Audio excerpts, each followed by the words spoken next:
All right, it says we're live. We're live. Hello, everyone. Hello. Welcome to this special edition of Facebook Live.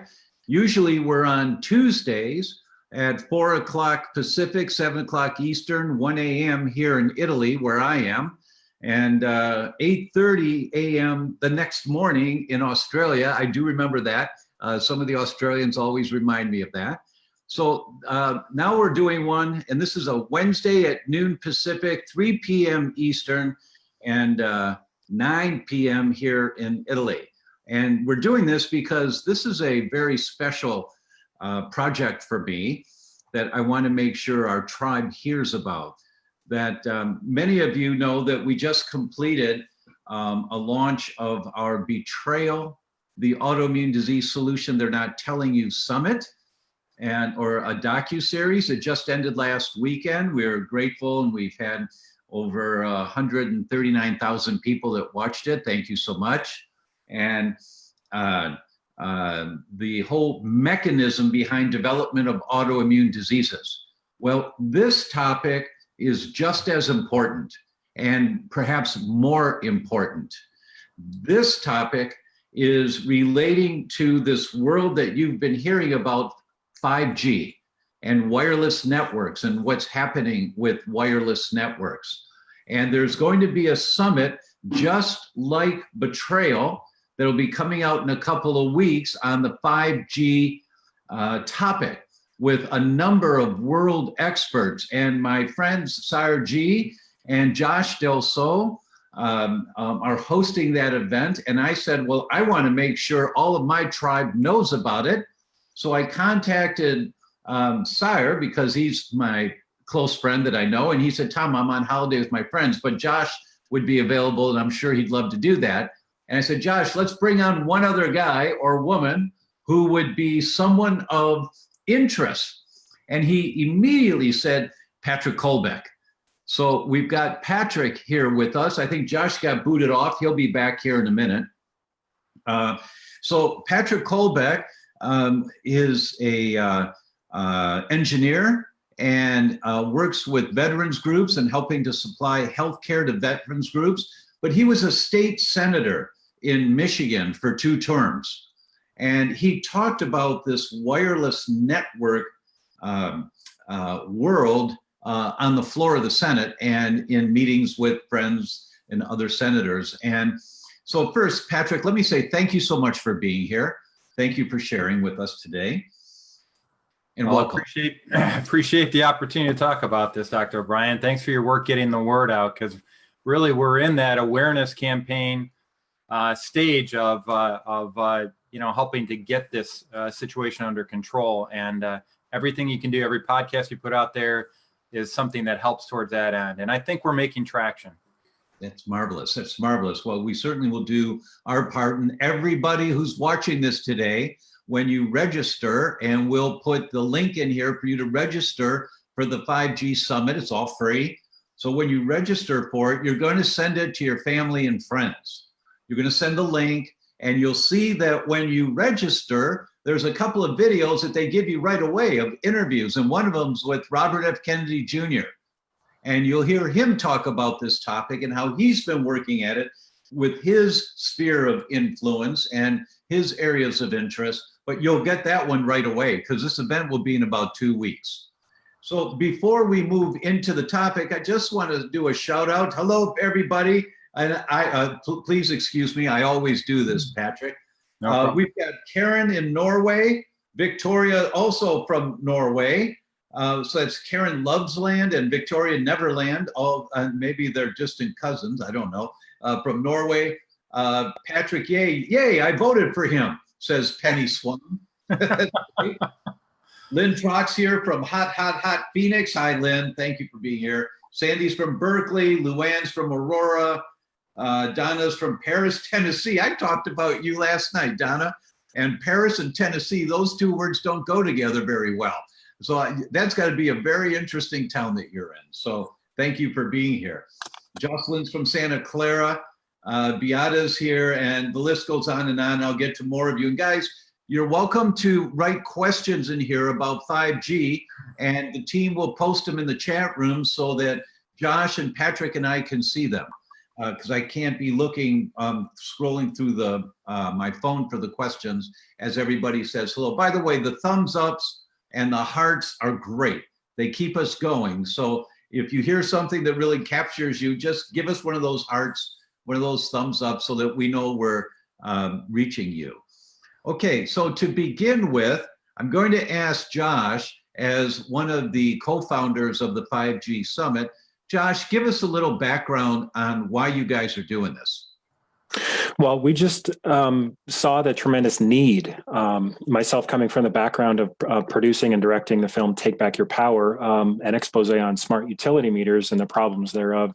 And Sayer G, my partner in the summit, coming in from activism and from natural wellness and holistic health and individual rights, just saw a tremendous need because so many people are becoming aware of 5G, becoming aware of the tremendous body of science around electromagnetic radiation, wireless radiation, and how it biologically affects health. And, you know, commonly the first question when somebody starts to become aware is, well, how could it be that something, if it's that apparently harmful, could be allowed to be approved by our government agencies? And then you get in to see, oh, our government agencies have been totally taken over by corporate interests. And so that, you know, it's everybody is on a different part of this journey, right? Where we're learning to really connect with our own authority or spiritual authority or truth, and really come out of this sort of naive sense of, well, the government's taking care of us. So we just saw this tremendous need, Sayer and I, and have assembled a phenomenal lineup of speakers. Former Senator Colbeck, one of our experts. We have 40 experts, and I'm just so pleased and honored and feel, you know, quite. I guess I just feel the energy building of this summit coming up in a couple of weeks, and I'm just grateful to be part of it, so that we can hopefully, with enough awareness, actually change the course of this conversation and begin to say, okay, corporations, you can't approve and you can't force technology or procedures or anything that violates our consent and is shown to be harmful, unless and until that thing, you know, shows itself to be safe. Like, in other words, we really are recognizing the need to change this dynamic as humanity, because it can't, you know, this is like the 11th hour, as most of your viewers are well aware. So that's just a little bit of background about the summit. You know, it's awakening for people when they hear this kind of thing, and this was a primary message in Betrayal, our autoimmune disease docuseries that just completed, was the Toxic Substance Control Act of 1976 is still the regulating legislation at the federal level for chemicals being introduced into the United States. And a policy statement from the American Academy of Pediatrics. Now that means it wasn't an article that one person wrote, but the policy statement means it came from the executive board of the American Academy of Pediatrics. Said, we have failed, the Toxic Substance Control Act has failed to protect children. In its 40 years of being the primary regulating guidelines, they've only legislated 5 chemicals or 5 classes of chemicals in 40 years.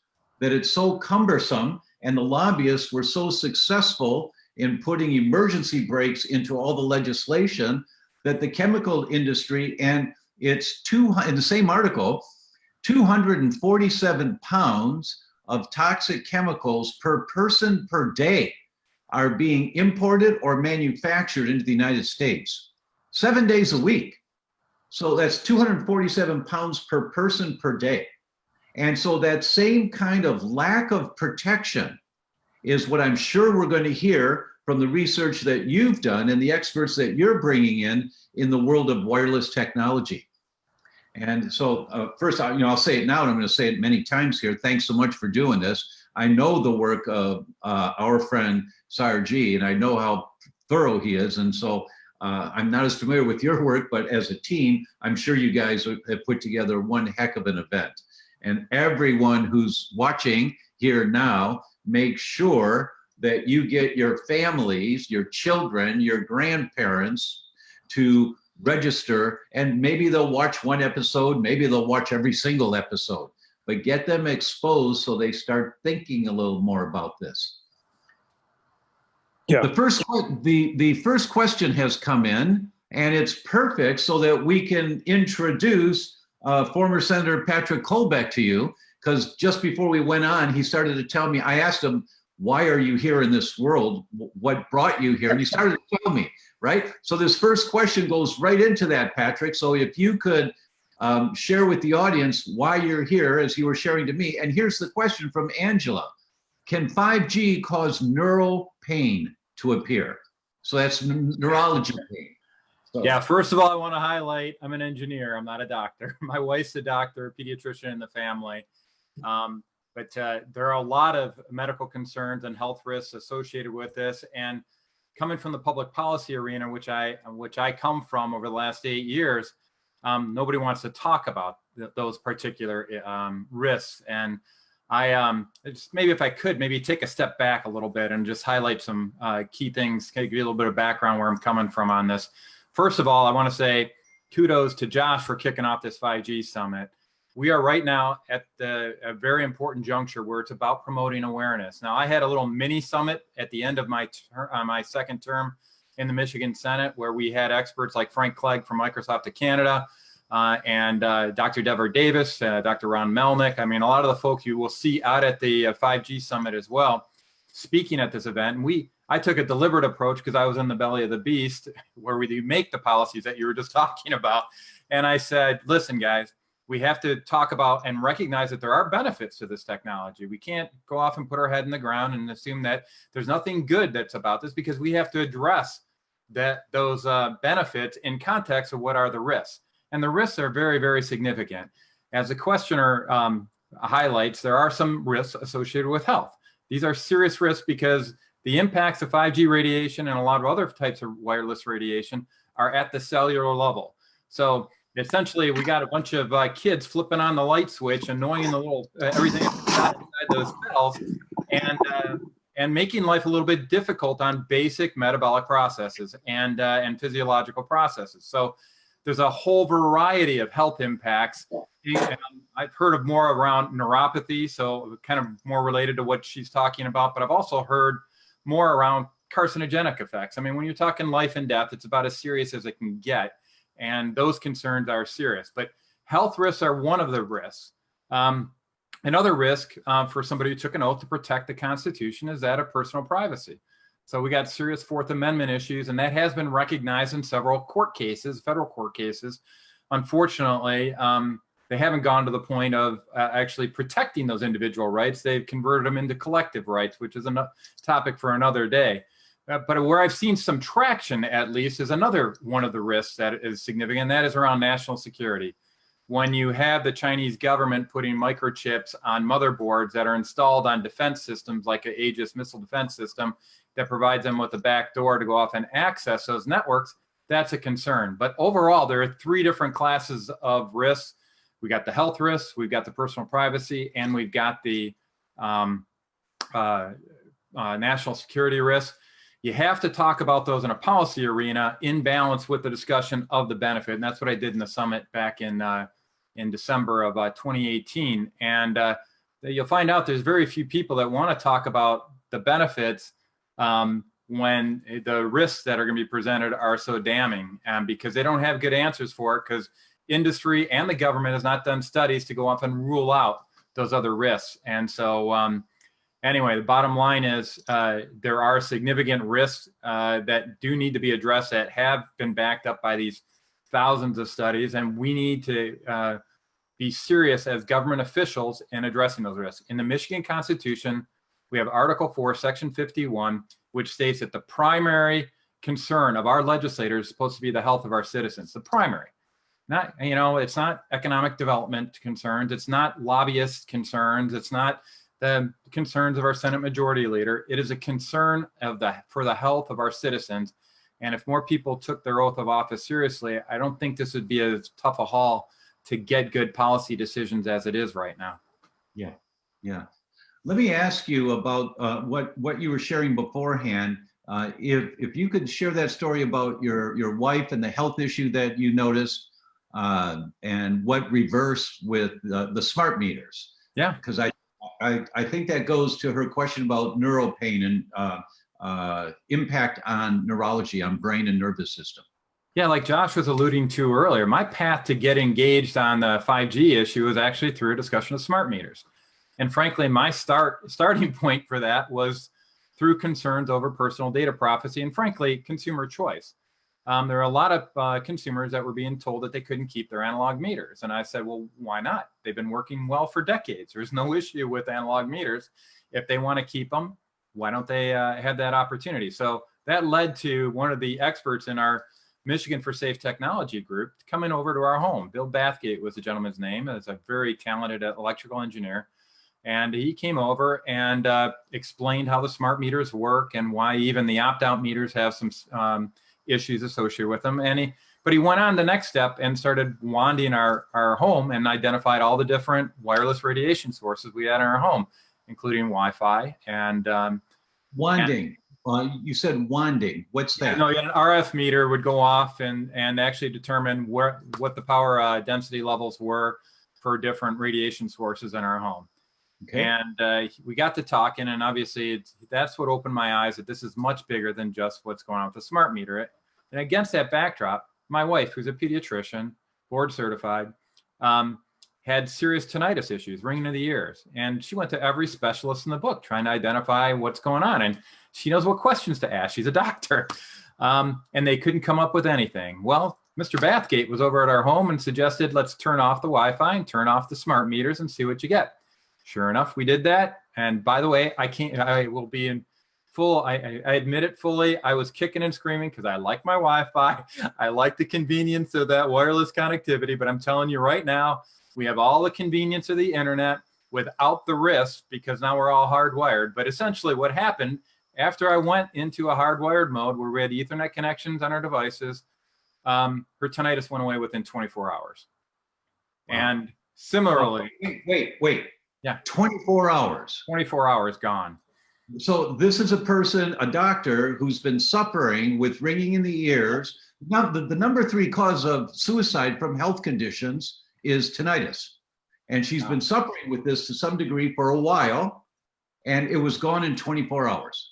Yes, and it's not isolated to tinnitus. I mean, a lot of, because this is acting at a cellular level, it impacts so many different aspects of our physiology. And so I was telling you, I think also my in-laws, we decided to go over to their home after what happened with my wife. We were kind of traumatized and said, hey, we got to go off and spread the word about this. Yes. So we went to their home, turned off all the Wi-Fi and opted them out of smart meters. And they had, for quite a while, serious atrial fibrillation issues. So heart issues, palpitations of the heart.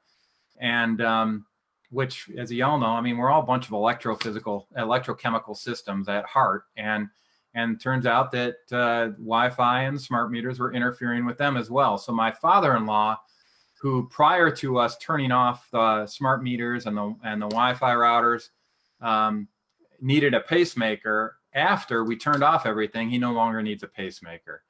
So there's a variety of health impacts on it. I've seen all the studies. I've shared it with all my colleagues. There's nothing as impactful as actually seeing the impact of somebody that you love and understanding that there's an awareness campaign that really needs to be ramped up. And that was actually my impetus for getting engaged as heavily as I did. And I tried to share that information with all my colleagues. But I'll tell you, there's some voices that speak louder than others in the legislatures across the country, unfortunately. Yeah. Josh, I imagine that in the 5G summit, there will be a number of people who will talk about the health benefits that they've personally experienced as a result of this. Can you tell us about a couple of examples that will capture people and want to hear more? You're on mute, Josh. Okay, there. How's that? Better. I was muting myself because I was having to disconnect and reconnect. I'm ironically experiencing connection issues here. So we have many, probably the majority of our speakers, Tom, as you know, and you gave a powerful presentation, which is being edited right now, powerful conversation. And I'm so looking forward to your talk, get out there too. But we have so many experts, PhDs, Masters of Public Health, MDs. We have David Greenfield is the world leading expert, probably the world leading expert on tech addiction, going back to his expertise, going back to the mid 90s even. And we have several, as Patrick was alluding to, the Big Brother, the surveillance aspect. Now, a lot of those experts have their own stories, yes, on how they came into it and what they noticed and when they really either came across the science and that really woke them up or had personal experiences. So I'll just maybe share mine a little bit, how I got into this more deeply, I guess you could say, is that about a year and a half ago, actually, I have never been electrosensitive myself. I've never had any specific symptoms, Tom, until about a year and a half ago when I was kind of forced in the situation because of this work and communications that needed to get done. I had to use Wi-Fi on my smartphone. Okay, so here I am, a filmmaker about smart meters and getting the word out about electromagnetic radiation and associated things, but never having felt that. And about 2 weeks into using that phone on a fairly regular basis, I was, and very reluctantly, but it was one of those things where I was in a position to, I actually developed this inflammation in my hand. And so the nerves along the middle finger and coming down on actually both hands started to just basically hurt. Most of the time there'd be a subtle ache. And if I bent my hand back, kind of like a little bit like carpal tunnel, but then I kind of insisted on a solution, which I was able to implement here. And then within 2 weeks, that pain completely went away. So there's so many stories. And I mean, Martin Pall, Professor Emeritus Martin Pall, he's got a 2-part interview in the summit, and it's absolutely profound. And he talks of 5 specific areas. He identifies the 5 highest areas of symptomology and negative health effect from 5G and wireless radiation. And surprisingly or not, 3 of those are related to psychiatric or neurological issues. So I'm so happy to hear that Dr. Martin Pall is part of your speaker group. As I started researching 5G a little bit myself, I came across Dr. Martin Pall, and this guy is prolific. I mean, I've got a document here on my computer. He identifies 8 different aspects of how EMFs are harmful to the human body. And for each one of these, there are between 12 and 35 research articles for each one of them. And they're all listed. So I've got this 35-page document that just drops your jaw. And how do you argue with that? So it's really not about arguments. So let's go into that, because first people have to hear about the dangers, and they will hear about the dangers. But let's talk a little about what's the game plan? How do we get protection here? It's by education of the public, but then what does the public do? What's your goal for both of you guys as to what kind of results would you like to see out of this summit? Well, I'll maybe jump in first, but I also want to hear from Patrick, because he's actually put together a document with expert input on how to resolve this. So his answer is something I know I'm looking forward to hear more about as well. But on the summit, I'll just quickly say that the full name of the summit is 5G Crisis Awareness and Accountability. So on the accountability piece, Tom, we haven't really announced this yet. This is like the first time that we're really publicly announcing this, that And he just froze. So he froze, folks. So he'll be right back with us. I know it'll come back. That's technology. What can you say? Yeah. So, Patrick, you I'll want to pinch chime in here? for him if that's I'll pinch it. The first step is exactly what Josh and others are doing, like yourself, is awareness. And at the forum that I hosted in Lansing, Michigan back in December, I kind of went through this 5 stages of wireless technology risk awareness, if you will. Stage number 1 was denial. That's for a lot of legislators. That's for a lot of people across the country who are addicted to their smartphones. That's where they're all sitting, is in that denial camp. But the next stage is that of anger. When you find out that there are people that were supposed to be guarding the hen house and turned out that they were the fox in the hen house and they were actually protecting their own self-interest, that's when you get pretty darn angry. And that's what's happening with the FCC right now. It's a captive agency.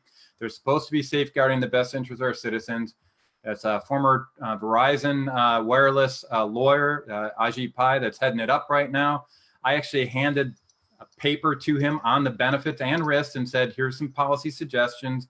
And the next day, he went out and issued one of his famous rulings that talked about how the federal government was going to safeguard us. That's where the anger kicks in.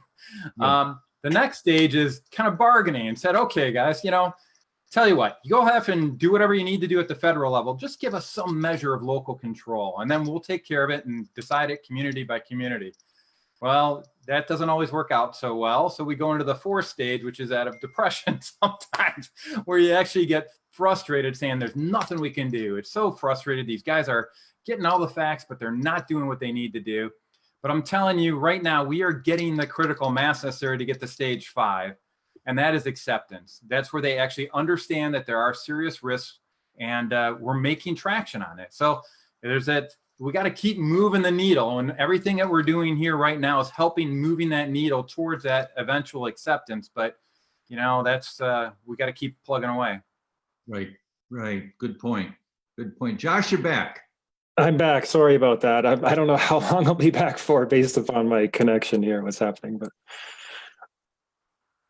Did you want me to add anything more about any specific area? I don't know where it cut off. John, yeah, right. It cut off just as you were saying, and the point is, and then you put it right there. Cliffhanger. That's my filmmaker experience. So cliffhanger for you guys. No, the point is we're basically getting as many people as possible. We want everyone, if you're watching this right now, go to the5gsummit.com and sign up for free and come in and watch some of the talks and do that action, that specific email action to your elected reps, because that gets everyone on the playing field, and that's how we begin to leverage the power and control that we have, not only as voters. Let's say if you fully believe in and support the voting system, but as our individual rights. And when there's something special that happens, and you gentlemen both, I think, are intimately aware of this, when you speak up for yourself, you speak up and start to go in that path of putting your stake in the ground and claiming your rights and saying, wait a minute, you don't have the right to do that to me, my family, our community, and even to the local city, municipality here. The government, the FCC, doesn't have the right to take away the voice of the local governments that get to choose what gets installed and deployed in their city. But they put a claim on that right. So they're seeking to remove the rights of all local governments and have passed laws to that effect. And has been a number of lawsuits from not only from individual cities, but from entire leagues and councils of cities, and some of them in the hundreds. So, but really, I mean, Patrick, maybe you can speak to this. How important is it that people power, right? And that first step of contacting your elected officials and notifying them of the facts, notifying them of their responsibility as well to protect the health and safety of their people. And where do you see it going from there? Well, there's an old adage in public office, you got to win the argument before you win the vote. At least that's the way it's supposed to work.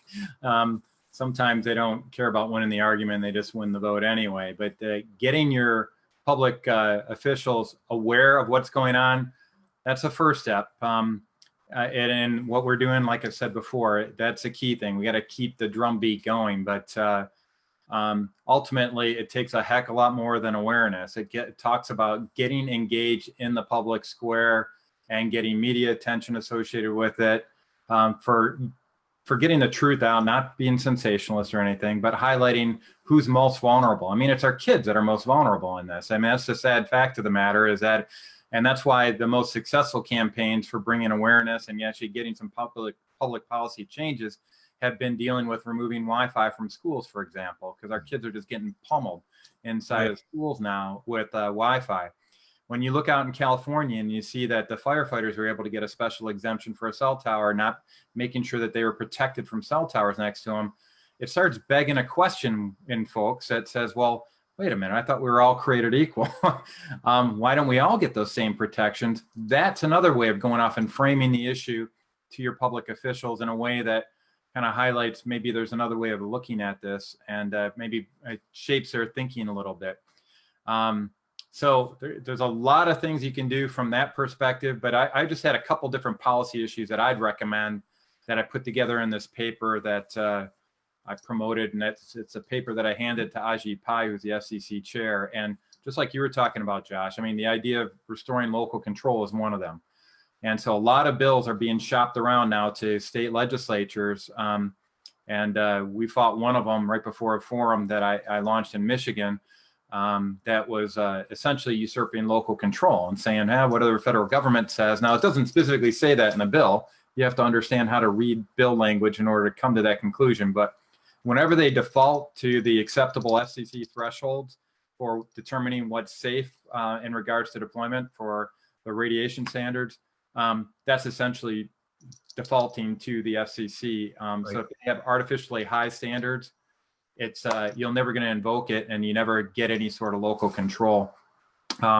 So you gotta be aware of some of these policy issues. So restore local control, get rid of the Wi-Fi from schools. You got to lower those FCC thresholds right now, although that's only part of the problem. It's not power density levels as much as modulation, as a good friend of mine, Daphne Talkover, always likes to say on it. And we need to get rid of these spurious arguments saying that they say 5G helps deploy rural broadband. It does nothing of the sort. The same economic pressures that are barring cabled access to broadband are going to bar the deployment of 5G. Just promote broadband, period, and get the wired broadband out to them. Fiber optic cables work great on it. So those are some of the things we can go off and start promoting. So if I'm hearing this correctly, for everyone that's listening, the link is there to register. It's on your Facebook there. So just scroll down, you'll see it. My team has posted it so that you can register now and share it with your family and friends. And it seems that we're not necessarily against 5G as much as we're against wireless 5G.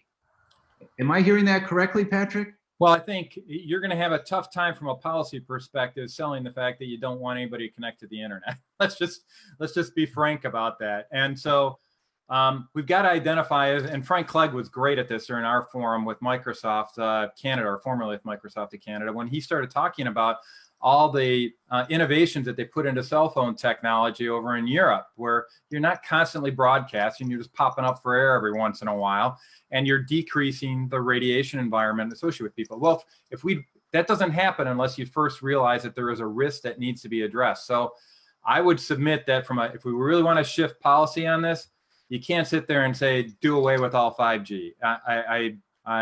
You have to sit there and say, here are the specific concerns with 5G technology. Let's become the world leader on ways to deploy this connectivity technology in ways that are safe for people, that respect their personal privacy rights, and that provide some measure of national security. That's where I think we need to shape the discussion if we want movement in the halls of our government. Right. So if I'm hearing you correctly, 5G can be utilized, but wired in the house, hardwired.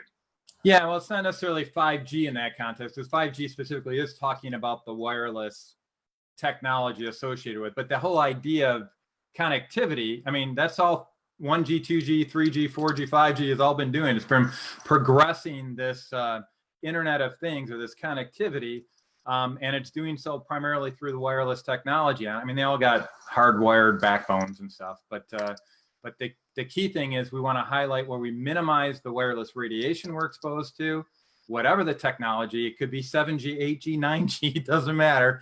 We want to minimize the exposure, because all these radiation sources are layering upon layer upon layer upon layer upon us. And our body's got ways of restoring itself, but we keep getting pummeled the way we've been pummeling ourselves. It's going to say uncle after a while. Well, here's a question that came in from Jennifer. What can we do to protect ourselves at home and in the car?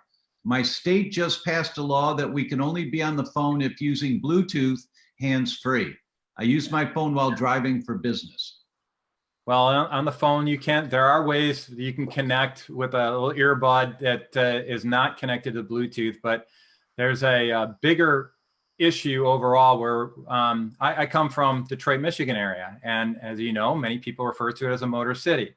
Well, guess what the buzz is in the motor city? It's all about autonomous vehicles. So the actual trend line is towards more wireless radiation in vehicles, which act essentially like Faraday cages and keep it all inside for you and amplify the impacts of the signal. And so we've got to go off and highlight that there are some alternatives, such as hardwire within the vehicle. But really, you can do what I did at my own home, which is if you have a smart meter, opt out of the smart meter. It costs money to do so. It shouldn't be that way, but unfortunately it is. Because you never got a discount when they put the smart meter on for somebody going off and reading your meter, but all of a sudden it costs you extra to go off and opt out of it. The other thing you can do is what I did, which is hardwire your Ethernet connections. All your Wi-Fi routers typically will have a port in the back for an Ethernet cable. Connect that Ethernet cable to a router, hardwire it through your home, and you can enjoy high-speed internet throughout the house, like I'm doing right now. And we're connected over Zoom, and I don't have the connectivity issues that Josh is having right now. It all works out fine, and I'm still able to be a techie and connected to the Internet of Things, but I can do so in a Wi-Fi free environment. Yes, yes, amen to that. I'll just chime in there, Tom, as well. As part of the summit registration, the free registration, we're actually including for free an ebook on that very subject that I co-wrote with Orem Miller, who's a certified building biologist and a senior building biologist. And those are the people that really know how to mitigate. They know how to tell you exactly what you need to do to make your home completely EMF safe, and they can actually implement and integrate those solutions. So we actually have a 19-page ebook on that. And one of the aspects is cell phone safe use. Another aspect is how to wire your home safely, as Patrick was talking about. So that's all freely available and accessible right when somebody signs up for the summit. Oh, and that's marvelous. All right, everyone. Now, just a sec here, if I could, because also Theodore Scarata also has some great pamphlets out at the Environmental Health Trust Fund that you can download and then share with people as well. So there's a wealth of information out there. Oh, that's marvelous. Marvelous. So everyone that registers, you will get that 19-page handout right away, plus the interview with Robert F. Kennedy Jr., plus, I think, Josh, wasn't there one other interview that also was accessible right away? Dr. Debra Davis is the founder and president of the EH Trust, which Patrick just mentioned. It is, and I do want to echo that. They're basically like one of the, if not the foremost world-leading organizations on the science, getting the science out, and bridging between the science and the people and the legislators. So ehtrust.org. So Debra Davis's interview is instantly available. And the third one is Patrick Wood. And Patrick, as many of your viewers may be aware, he's a senior world-leading researcher on technocracy, on how technology is being used against the common good of the people and basically to control. So he's an amazing researcher.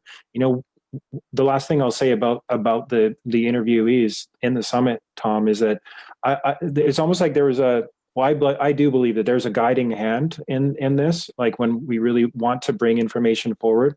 Patrick and I have spoken about this as well, and it's almost like everybody on my list, the top of my list, I was able to interview pretty much everyone on very short notice. And for me, being a documentary filmmaker and stuff, I mean, Tom, you know how hard it is to kind of get people's schedules to line up and to go through that process. But I was able to basically do all these interviews within a month because everybody gets it. It's like this information and the solutions really need to come out.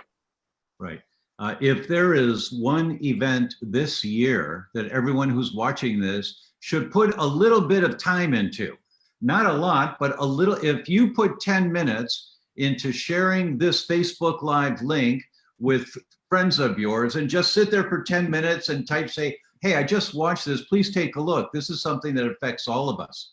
And send them the link to watch the Facebook Live and the link to register. Or after you've registered and you've seen the interview with Robert Kennedy and with the other 2 interviews, and you got the pamphlet, wow, this is incredible, send them that right away. But take 10 minutes.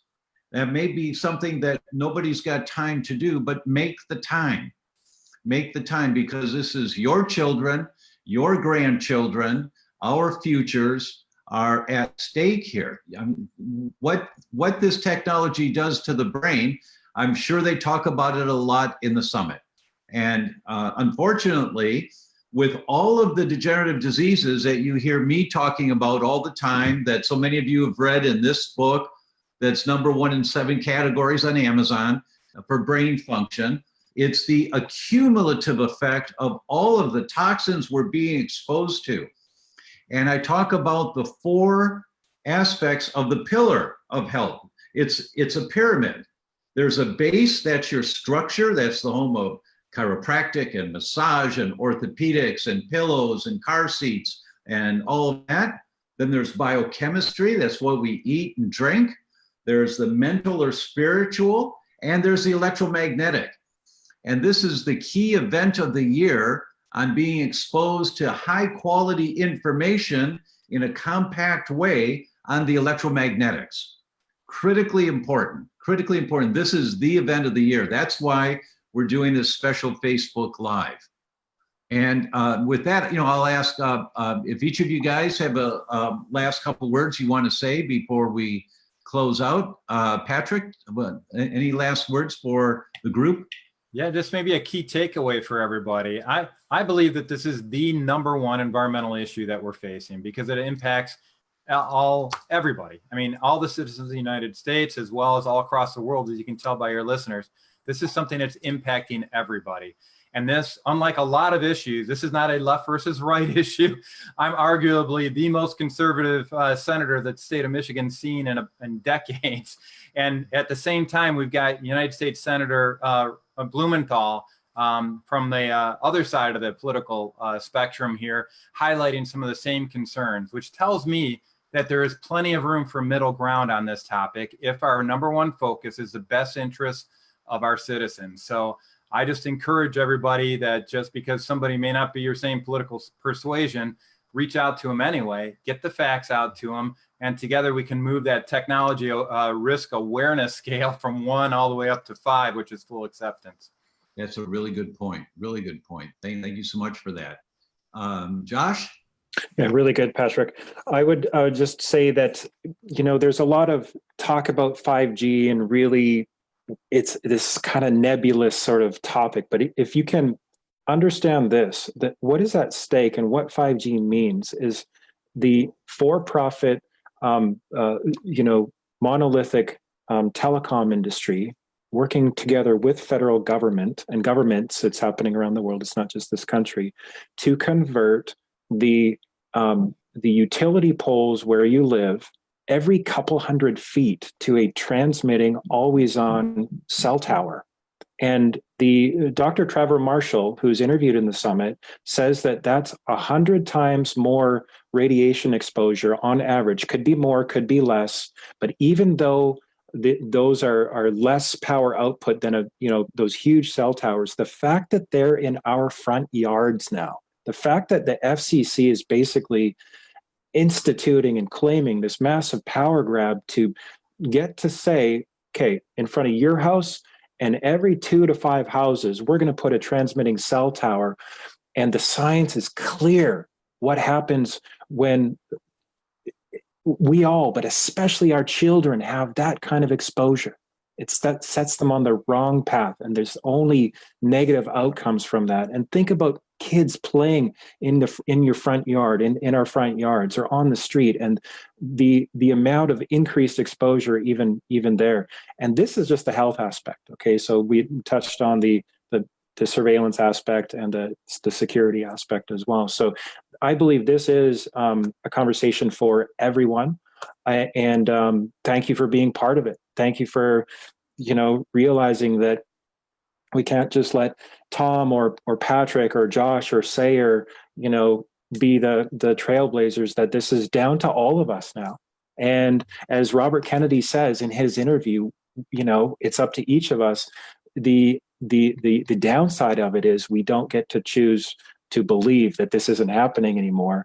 But the upside of it is, you guys, I'm noticing and feeling a tremendous energy and encouragement as we come together in spirit, in tribe, and just get involved. There's we deepen that why, that reason, that deep core motivation that we have for being incarnated souls on the planet at this time. And it's really a hidden treasure and a beautiful thing that's coming from this. And so that's really the energy and the intention that I'm holding for the summit. And I think a lot of people in whatever area that they're involved in are feeling some of that as well. So thank you for being part of this.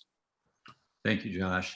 It was 1982. I read the first article about living near high-powered tension wires and increased cancers in children.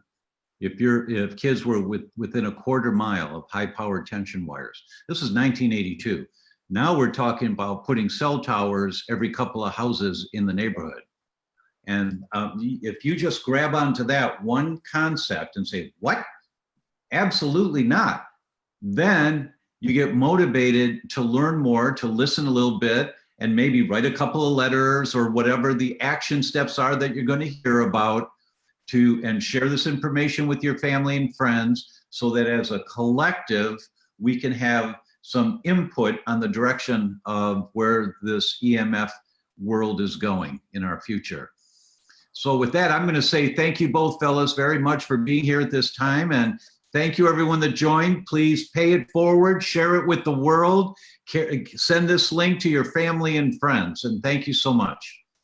Thank you, Bye. Tom. Thanks for getting the word out.